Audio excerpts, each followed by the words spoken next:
یہ اسلام نے عورتوں کو بھی یہ حق دیا ہے کہ اگر وہ اپنے مردوں سے بے رغبتی دیکھ رہی ہیں، انٹرسٹ نہیں ہے ان کے اندر، اور یہ دیکھ رہی ہیں کہ یہ سختی کر رہا ہے، تو وہ آزادی لے سکتی ہے۔ اور اللہ فرما رہا ہے صلح بہتر ہے، صلح بہتر ہے۔ آگے کی دوسری آیت جو میں نے تلاوت کی وہ دو بیویوں والوں کے لیے، ویسے عموماً ہوتے نہیں ہیں لیکن جو ہیں وہ بھی سن لیں۔ اللہ تعالیٰ فرماتا ہے تم سے ہرگز نہ ہو سکے گا کہ عورتوں کو برابر رکھو، چاہے کتنی ہرس رکھو۔ ہاں، سب کو ایک پلے میں رکھ نہیں پاتے۔ بعض لوگ یہ کہتے ہیں کہ قرآن میں اللہ نے فرمایا فَانْكِحُوا مَا طَابَ لَكُم مِّنَ النِّسَاءِ مَثْنَىٰ وَثُلَاثَ وَرُبَاعَ، عورتوں میں سے جو تمہیں اچھی لگے۔ نکاح کا جہاں آرڈر آیا ہے سورہ نساء میں، اللہ نے فرمایا عورتوں میں سے جو تمہیں اچھی لگے نکاح کر لو، دو دو، تین تین، چار چار بھی، ایک سے تو نکاح ہی ہے۔ تو اسلام میں کہاں تک کی اجازت ہے؟ چار تک کی، وہ سب کو معلوم ہے، لیکن وہاں تک پہنچ نہیں پاتے، بڑے مقامات طے کرنے ہوتے ہیں۔ عام طور پر ایک نکاح پر سب اکتفا کیے ہوئے، اور ہندوستانی معاشرہ ایسا بھی ہے کہ آپ چاہ بھی لیں تو دوسرا پارٹنر نہیں چاہتا، یعنی آپ کے لائف پارٹنر وہ تو آگ بگولا ہی رہتی ہے۔ لیکن قرآن نے جو دو اور تین اور چار کی بات کہی تو کچھ مرد حضرات اسی کو دلیل بناتے ہوئے بار بار یہ کہتے ہیں کہ اسلام میں دو دو، تین تین، چار چار تک کی اجازت ہے، اور کچھ مخالفین جو ہمارے ہیں وہ بھی کہتے ہیں ان کے ہاں عورتوں کو زیادہ سے زیادہ کرنے کی اجازت دی گئی۔ میرے عزیز، یہ بھی حکم جو ہے وہ عورتوں کی سہولت کے لیے ہی دیا گیا ہے، ایسا نہیں کہ تم اپنے ہوس کا نشانہ بناتے پھرو ہر ایک کو۔ یہ عورتوں کی سہولت کے لیے دیا گیا ہے کہ کیلکولیشن کے اعتبار سے مردوں کی تعداد سے عورتوں کی تعداد زیادہ ہے ہر علاقے میں۔ عورتوں کی تعداد اب قیامت کے قریب تو اور بھی زیادہ بڑھے گی۔ یہ ریشو نکال کر کے دیکھیں آپ، مردوں کی تعداد سے عورتوں کی تعداد زیادہ ہے، تو جو عورتیں تعداد میں زیادہ ہیں وہ کیا کریں گے؟ کیا وہ وحشہ بن جائیں؟ کیا وہ غلط راستے کو اختیار کر لیں، یا زندگی بھر کسی کے انتظار میں بیٹھی رہ جائیں؟ تو یہ تو ان عورتوں کے لیے کہا گیا ہے کہ ان کو طوائف بنانے سے بہتر ہے کہ کوئی مرد اپنے نکاح میں رکھ کر کے اس کی بھی کفالت کرے۔ یہ تو صرف ایکسیپشن والے معاملات عورتوں کے لیے۔ اب مردوں کے لیے جو کہتے ہیں کہ مردوں کو یہ حریص ہوتے ہیں دو دو، تین تین، چار چار کی، ان کو اسلام اجازت دیتا ہے، یہیں تک پڑھتے ہو، آگے کی آیت نہیں پڑھتے ہیں۔ اللہ نے فرمایا وَإِنْ خِفْتُمْ أَلَّا تَعْدِلُوا فَوَاحِدَةً، اگر تم سب کے درمیان عدل و انصاف نہیں کر سکو گے تو پھر ایک ہی کرنا ضروری ہے۔ یہ بھی آیت میں ہے، اگر تم نے 1 روپیہ کا بھی اونچ نیچ کیا تو تمہارے لیے جائز نہیں ہے۔ شادی تو کر لیا، قرآن میں کہا ہے دو دو، تین تین کا، دوسری لے کر کیا ہے، پہلی میں انٹرسٹ کم ہو گیا، دوسری نہیں تھی، یا پہلی والی عمر والی تھی، دوسری والی تھوڑے کم عمر کی تھی، اس میں اس کا انٹرسٹ زیادہ ہو گیا، یا پھر کسی اور وجہ سے یہ الگ بڑے خاندان کی ہے، پہلے والی نارمل تھی، پھر انٹرسٹ کا فرق آ گیا، یا پہلے والی کالی تھی اب گوری لے آیا، اب یہاں جھکاؤ زیادہ ہو گیا۔ قرآن میں یہ صاف اللہ نے فرمایا فَلَا تَمِيلُوا كُلَّ الْمَيْلِ فَتَذَرُوهَا كَالْمُعَلَّقَةِ، تو یہ تو نہ ہو کہ ایک طرف پورا جھک جاؤ کہ دوسری کو ادھر میں لٹکتی چھوڑ دو، ایسے حالات ہوتے ہیں۔ دوسری شادی تو کر لیا اور برابری کا درجہ نہیں دیا، برابری کا درجہ نہیں دیا، تو یہ سخت ترین حقوق العباد میں گرفتار ہے، بہت بڑا گنہگار ہے۔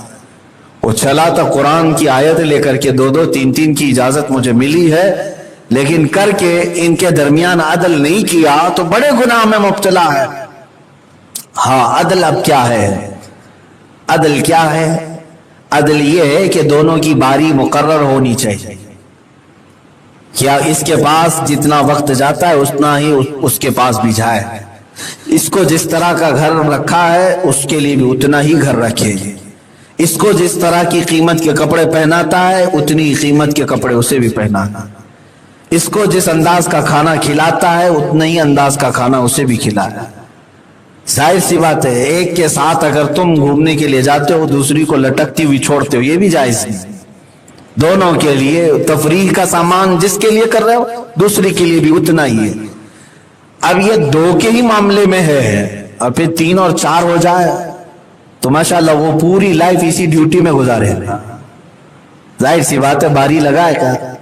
یہ میرے عزیزو ایکسیپشن کی بات ہے، سب کے ساتھ نہیں ہے۔ وہ تو میرے آقا صلی اللہ تعالی علیہ وسلم کی ذات کامل تھی۔ اللہ کے نبی صلی اللہ تعالی علیہ وسلم نے 9 ازواج مطہرات کو ایٹ اے ٹائم انصاف اور عدل کے ترازو پر رکھا تھا۔ مجھے بتا دو، تقریباً 4 لاکھ 5 لاکھ حدیثیں پھیلی ہوئی ہیں پوری دنیا میں، ایک حدیث یہ حضور کی پوری بیویوں میں سے۔ حضور کی عورتیں شکایت کرنے میں بہت ماہر ہوتی ہیں، عورتوں کی فطرت ہوتی ہے، کچھ نہ کچھ بھی شکایت کر لیتی ہیں۔ امہات المومنین کا درجہ بہت بلند و بالا ہے۔ میرے آقا کی 10 بیویوں میں سے ایک بیوی نے بھی میرے آقا کی ناانصافی کی کئی شکایت کی، وہ ایک روایت لا کر کے دکھاتا، کبھی نہیں، کبھی نہیں۔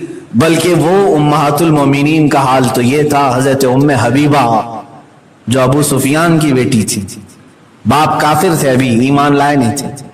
ام حبیبہ حضور کی نکاح میں تھی، مدینہ طیبہ حضور تھے، ابو سفیان مکہ سے آئے، حضور سے ایک ایگریمنٹ ہوا تھا جو ٹوٹ گیا تھا، اس کو ری ایگریمنٹ کرنے کے لیے، دوبارہ کرنے کے لیے، رینیو کرنے کے لیے وہ مدینہ آئے، لیکن ان کی کوئی سن نہیں رہا تھا، ابو سفیان کی کوئی بات سن ہی نہیں رہا تھا۔ تو ابو سفیان نے سوچا کہ بیٹی کے گھر جاتے ہیں، میری بیٹی محمد صلی اللہ علیہ وسلم کے عقد میں ہے، نکاح میں، جا کر کے بات تو کر لیں گے۔ تو گھر میں آئے، ام حبیبہ کے گھر میں، اپنی سگی بیٹی کے گھر میں داخل ہوئے، بستر بچھا ہوا تھا۔ حضرت ام حبیبہ نے دیکھا باپ آیا ہے، بیٹی کے لیے باپ وہ بھی سسرال میں آ جائے تو اس کے لیے کتنی بڑی ایک خوشی کی ساتھ ہوتی۔ ام حبیبہ جیسے ہی دیکھتی اپنے باپ کو، اندر آنے کے بعد وہ بیٹھنا چاہ رہے تھے، حضرت ام حبیبہ نے بستر کھینچ لیا اور اس کو اٹھا دیا۔ ابو سفیان نے کہا ام حبیبہ کیا تو میری بیٹی نہیں ہے؟ کہا بالکل۔ کہا کیا میں اس بستر پہ بیٹھ بھی نہیں سکتا؟ وہ کہتی ہے یہ رسول اللہ کا بستر ہے، یہ رسول پاک صلی اللہ علیہ وسلم کا بستر ہے جس پر میرے آقا نے مجھے شرف بخشا ہے، میں کسی کافر کو اس بستر پر بیٹھنے نہیں دے سکتی۔ اپنے باپ کو کہہ رہی ہیں، اپنے سگے باپ کو کہہ رہی ہیں میں کسی کافر کو اس بستر پر بیٹھنے نہیں دوں۔ ام حبیبہ سے پوچھا ابو سفیان نے، اے ام حبیبہ تیری شادی کے بعد، یہاں آنے کے بعد تو اتنا بدل گئی محمد کی محبت میں صلی اللہ تعالی علیہ وسلم۔ ام حبیبہ کہتی ہیں اب یہی بات جو میں کہنا چاہتا ہوں کہ پوری دنیا نے یا میری ماں نے، میرے باپ نے، سب نے مل کر کے مجھے وہ عزت نہیں دی جو محمد الرسول اللہ نے اپنے بستر پر مجھے عطا کی صلی اللہ تعالی۔ یہ ہے عورتیں حضور کے بارے میں کیا کہہ رہی ہیں۔ حضور کے بارے میں وہ یہ کہتی ہیں کہ دنیا میں سب سے زیادہ عزت ہمیں ہمارے شوہر رسول اللہ نے دی ہے۔ تو میرے عزیزو اگر کوئی اپنی عورتوں کو اس طرح خوش رکھ سکتا ہے تو اس کے لیے اجازت ہے، کر سکتا ہے۔ لیکن یہاں پر جو 2 بیویوں کے متعلق آیت آئی ہے اس میں بھی یہی اللہ تعالیٰ نے فرمایا کہ اگر تم عدل نہیں کر سکتے عورتوں میں، ان کے ساتھ انصاف نہیں کر سکتے، فواحدتاً، تو پھر ایک ہی کے ساتھ گزارو، ایک ہی کے ساتھ گزارو۔ اب یہ بھی آپ ایک کے ساتھ گزارنے کے بھی معاملات سن لیں۔ نکاح جو ہے درجہ بدرجہ الگ الگ اس کی کیٹیگری۔ نکاح سب لوگوں کو معلوم ہے سنت ہے نا، میرے آقا صلی اللہ علیہ وسلم کی سنت ہے؟ نہیں، نکاح بعض اوقات میں فرض بھی ہوتا ہے، بعض اوقات نکاح سنت ہے، بعض اوقات نکاح حرام بھی ہے، بعض اوقات نکاح مکروہ بھی ہے۔ 4 صورتیں بتائیں میں نے، فرض بھی ہے، سنت بھی ہے، اور حرام بھی ہے، مکروہ بھی ہے۔ وہ مرد کے اوپر ڈیپینڈ ہے۔ کیسے؟ ایک مرد ہے، نوجوان ہے، اور اس کی عمر ہو گئی،